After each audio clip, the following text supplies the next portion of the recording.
పవిత్రమైన తిరుమల లడ్డు తయారీలో కల్తీ నెయ్యి వ్యవహారం ఇప్పుడు రాజకీయ దుమారం రేపుతోంది. కల్తీ నెయ్యి వినియోగించినట్లు సిట్ ఇప్పటికే కోర్టుకు నివేదిక అందించింది. అయితే నెయ్యిలో జంతువుల కొవ్వు లేదంటూ వైసీపీ నేతలు వింత వాదన చేస్తున్నారు. పాలు లేకుండా కేవలం రసాయనాల ద్వారానే నెయ్యి తయారు చేసినట్లు సిట్ అధికారుల నివేదిక స్పష్టం చేసినప్పటికీ వైసీపీ నేతలు మాత్రం CM Chandrababu, deputy CM Pawan Kalyan అసత్య ఆరోపణలు చేశారని, తక్షణమే క్షమాపణ చెప్పాలంటూ వింత వాదన చేస్తున్నారు. దీంతో ఈ వ్యవహారం రాజకీయంగా రచ్చరేపుతోంది.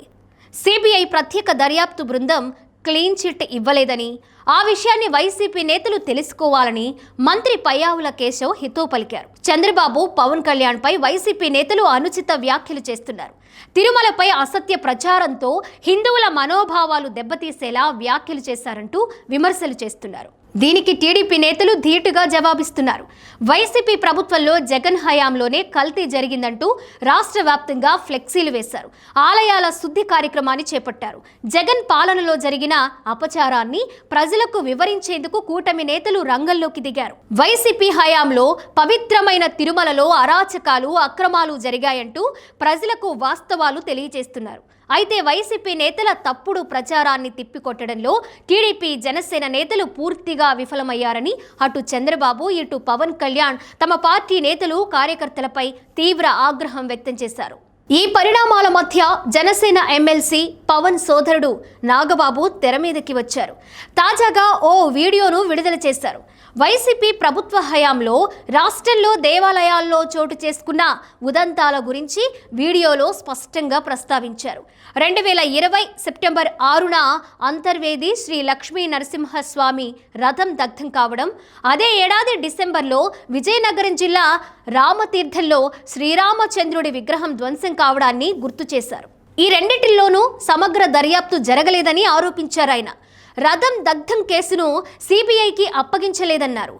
అయోధ్య రామ మందిరం ప్రారంభోత్సవం నాడు వైసీపీ నాయకులు ఏ ఒక్కరూ కూడా కనీసం ట్వీట్ కూడా పెట్టలేదని ఆరోపించారు. అవతలి వాళ్ల వ్యక్తిగత జీవితంపై ఉన్న శ్రద్ధ హిందూ దేవాలయాలపై లేదని విమర్శించారు. రైల్వే కోడూరుకు చెందిన జనసేన పార్టీ ఎమ్మెల్యే అరవ శ్రీధర్ ఉదంతాన్ని నాగబాబు పరోక్షంగా ప్రస్తావించారు.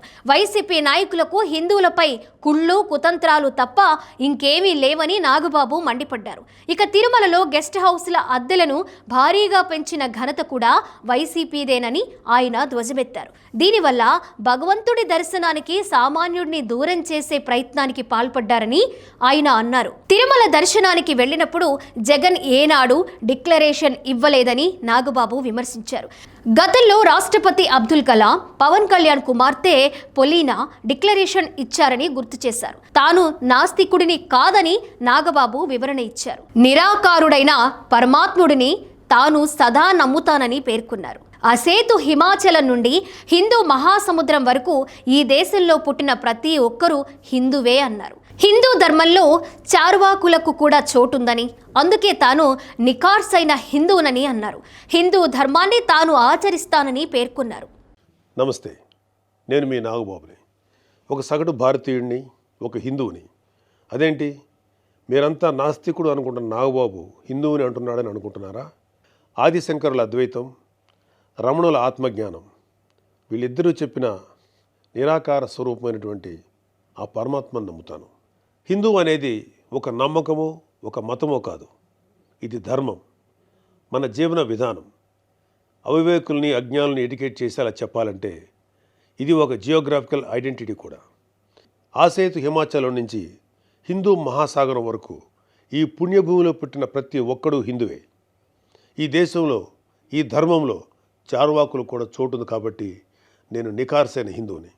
నా ధర్మాన్ని గౌరవిస్తూ ఇతరులను కించపరచకుండా బతుకుతున్న ఒక ప్రౌడ్ సనాతన హిందువుని. అందుకే నాకు ఎమ్మెల్సీగా కౌన్సిల్లో మాట్లాడే అవకాశం రాగానే హిందూ మతం కోసం పాటుపడే అర్చకుల చాలని జీతబత్యాల గురించి మాట్లాడాను.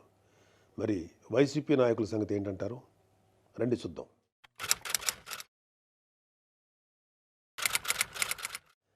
సెప్టెంబర్ 6, 2020 అంతర్వేది శ్రీ లక్ష్మీ నరసింహస్వామి వారి రథం దగ్ధమైన రోజు. రాష్ట్ర వ్యాప్తంగా ఉన్న హిందువులందరి మనోభావాలు దెబ్బతిన్న రోజు. అప్పటి వైసీపీ ప్రభుత్వం ప్రతిపక్షాల ఒత్తిడికి తలొగ్గి కేసుని సిబిఐకి అప్పచెప్తామని చెప్పింది. కట్ చేస్తే 2023లో ఒక హిందూ హక్కుల యాక్టివిస్టు ఆర్టీఐ వేశాడు. దానికి సిబిఐ ఏం సమాధానం చెప్పిందో తెలుసా? అసలు ఈ కేసు మేము టేకప్పే చేయలేదని చెప్పారు. మసిపూసి మారేడికాయ చేయడంలో ఎక్స్పర్ట్స్ అయినటువంటి ఒక్క వైసీపీ నాయకుడైనా దీని మీద మీడియాలో మళ్ళీ మాట్లాడడం చూసారా? అయినా వీళ్ళకి అవతల వాళ్ళ పర్సనల్ జీవితాల మీద ఉన్న ఇంట్రెస్ట్ మన హిందూ దేవాలయాల మీద ఎక్కడ ఉంటుంది?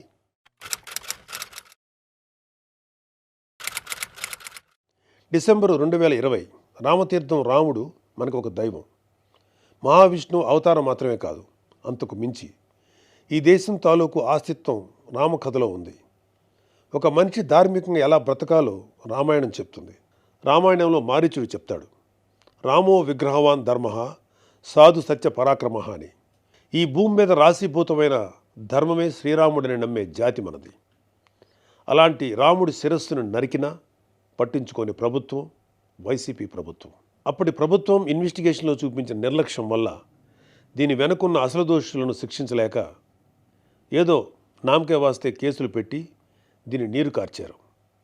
అయినా మీకు మీ మంత్రులకి రిలీజ్ సినిమాలకు రివ్యూలు ఇవ్వడం మీద ఉన్న శ్రద్ధ రాముడి మీద ఎందుకు ఉంటుంది?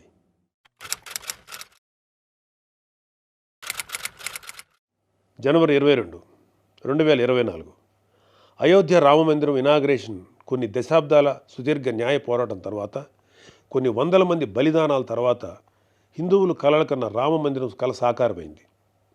దేశమంతా ఒక పండగలాగా దీన్ని సెలబ్రేట్ చేసుకున్నారు. మన రాష్ట్రం నుంచి పవన్ కళ్యాణ్ గారు, చంద్రబాబు నాయుడు గారు కూడా వెళ్ళి అందులో పాలు పంచుకున్నారు. కానీ ఈరోజు హిందువుల మీద ఎక్కడ లేని ప్రేమ వలకపోస్తున్న వైసీపీ నాయకుడు గారు కనీసం ఫార్మాలిటీకైనా ఒక ట్వీట్ కానీ ఒక వీడియో బయట కానీ పెట్టారా? పోనీ మీ స్టాండ్ ఏంటో ఓపెన్గా ప్రజలకు చెప్పే దమ్ము అయినా మీకుందా? మీకు వ్యతిరేకించే ధైర్యం లేదు, అలా అని అభినందించే సంస్కారం అంతకంటే లేదు. వెరసి మీ మనసులో హిందువుల మీద కుళ్ళు కుతంత్రాలు తప్ప ఇంకేమీ లేవు. టీటీడీ భక్తులకి భగవంతుడిని దూరం చేసిన వైసీపీ పూట గడవని పేదవాడి దగ్గర నుంచి వజ్రాల కిరీటాలు చేయించే కోటీశ్వర్ల వరకు అందరి కోరిక ఒకటే, ఆ కలియుగ దైవమైన వెంకటేశ్వర స్వామివారి దర్శనం ఏడాదికి ఒకసారైనా చేసుకోవాలని. ఒక సామాన్య భక్తుడు నెల నెలా డబ్బులు కూడబెట్టుకొని మరి ఆయన చూడడానికి కొండ మీదకి వెళ్తాడు. అలాంటి కొండ మీద అకామిడేషన్ ఛార్జీలు మీరు ఒక్కసారిగా ఎలా పెంచుతారు? నందకం, పాంచజన్యం, కౌస్తుభం, ఒకలామాత గెస్ట్ హౌసుల్లో 500కి దొరికే రూమ్ని 1000కి ఎలా పెంచారు? నారాయణగిరి గెస్ట్ హౌస్లో 1700 రూపాయలు చేశారు. ఇది సామాన్యుణ్ణి భగవంతుడికి దూరం చేసే ప్రయత్నం కదా? నువ్వు ఎవరిని, అదే ఏ మాఫియాని సంతోషపెట్టడానికి ఇది చేసావో అర్థం కారంత అమాయకులు అనుకుంటున్నావా ప్రజలు? దర్శనాలు సేవలు అయితే ఇంకా దారుణం.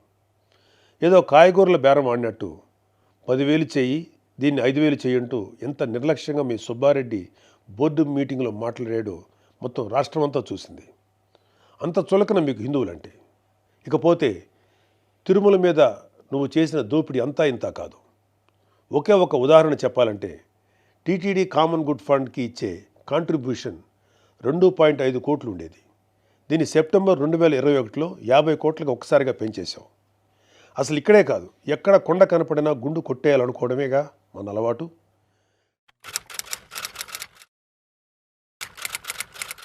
Declaration form. ప్రతి రిలీజియస్ ఇన్స్టిట్యూట్కి ఒక సాంప్రదాయం ఉంటుంది. దాన్ని గౌరవించడం మన ధర్మం. యుధా రాజా తదా ప్రజ అంటారు. నాయకులే రూల్స్ ఫాలో కాకపోతే ఇంకా ప్రజలు ఏం ఫాలో అవుతారు? అయినా బాధ్యత గురించి వైసీపీకి చెప్పడం చెవిటోడి చెవిలో శంఖం ఊదినట్టే. పవన్ కళ్యాణ్ గారు ఆయన కూతురు పొలినాని తిరుమల తీసుకువెళ్ళినప్పుడు ఆ అమ్మాయి మైనర్ అయినా కూడా ఒక గార్డియన్గా ఆ అమ్మాయి తరఫున డిక్లరేషన్ ఇచ్చారు. పవన్ కళ్యాణ్ గారి సతీమణి అన్నాగారు కూడా డిక్లరేషన్ ఇచ్చారు. ఇంత ఎందుకు, ఈ దేశ రాష్ట్రపతి అబ్దుల్ కలాం గారు కూడా తిరుమలలో డిక్లరేషన్ ఫామ్ పైన సంతకం చేసి అక్కడి నుంచి సాంప్రదాయాన్ని గౌరవించారు. నువ్వు కలాం గారి కన్నా గొప్పోడివా? డిక్లరేషన్ ఇవ్వకుండా వెళ్ళటమే కాక మీ మంత్రి వచ్చి ఆడి అమ్మ మొగుడు కట్టాడా తిరుపతి గుడి అని అంటాడా? అలా తలపొగురు మాటలు మాట్లాడితేనే జనాలు 151లో మధ్యన 5 తీసేసి 11 ఇచ్చారు. అయినా నువ్వు ఏమైనా మారావా? లేదు. డిక్లరేషన్ అడిగారు అని తిరుమల పర్యటన క్యాన్సిల్ చేసుకున్న చరిత్ర ఉంది. అయినా సెక్యులర్ ప్లేస్కి రిలీజియస్ ప్లేస్కి తేడా తెలియని నిన్ను ఎడ్యుకేట్ చేయటం మా వల్ల కాదు. ఇక ఫైనల్గా మన కల్తీ నెయ్యి వ్యవహారం గురించి చెప్పాలి. పాపం ఈరోజు డోస్ ఎక్కువైనట్లుంది, రేపు మాట్లాడుకుందాం. Stay tune.